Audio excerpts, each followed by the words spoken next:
Ce que je voulais dire, c'est qu'il faut que dans la vision que nous avons pour les 7 prochaines années, qu'on se différencie par rapport à peut-être d'autres approches et qu'on s'accroche à notre force en tant que parti Istiqlal, à notre ADN, et notamment à l'équilibre entre le social et l'économique, le développement social et le développement économique, qui est même, c'est la pensée de Saïd El-Fassi, يعني تعادلية الاجتماعية الاقتصادية الاجتماعية.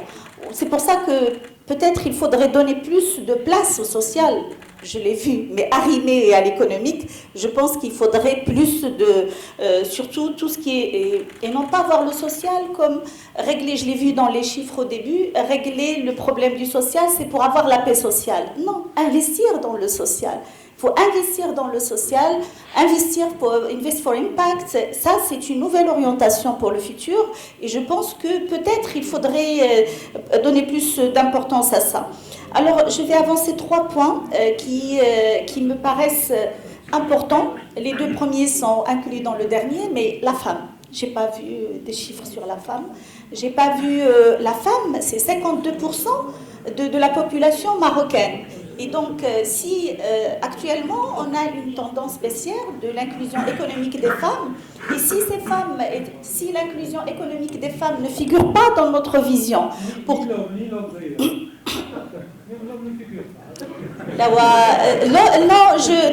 je m'arrête là, c'est Mazouz.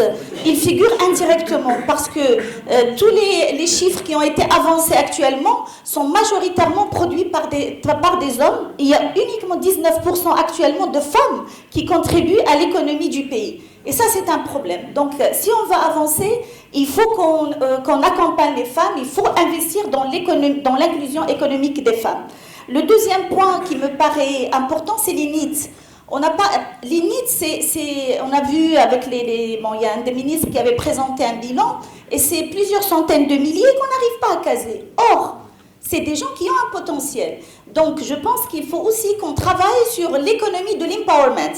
L'économie de l'empowerment, ce n'est pas uniquement la tâche de l'État. L'État fait de l'accompagnement, de la formation, mais le privé doit s'investir aussi comme un acteur qui forme et qui place. Donc investir dans l'économie de l'empowerment, notamment de ces needs. Le dernier point, mais il inclut les 2 premiers, c'est les ODD. On parle de 2030. Donc, je n'ai pas vu de chiffres sur les ODD. Il y a l'hydrogène vert, ok, il y a les infrastructures, mais les ODD, c'est 17 objectifs de développement durable. Voilà, je voulais rajouter ça et merci.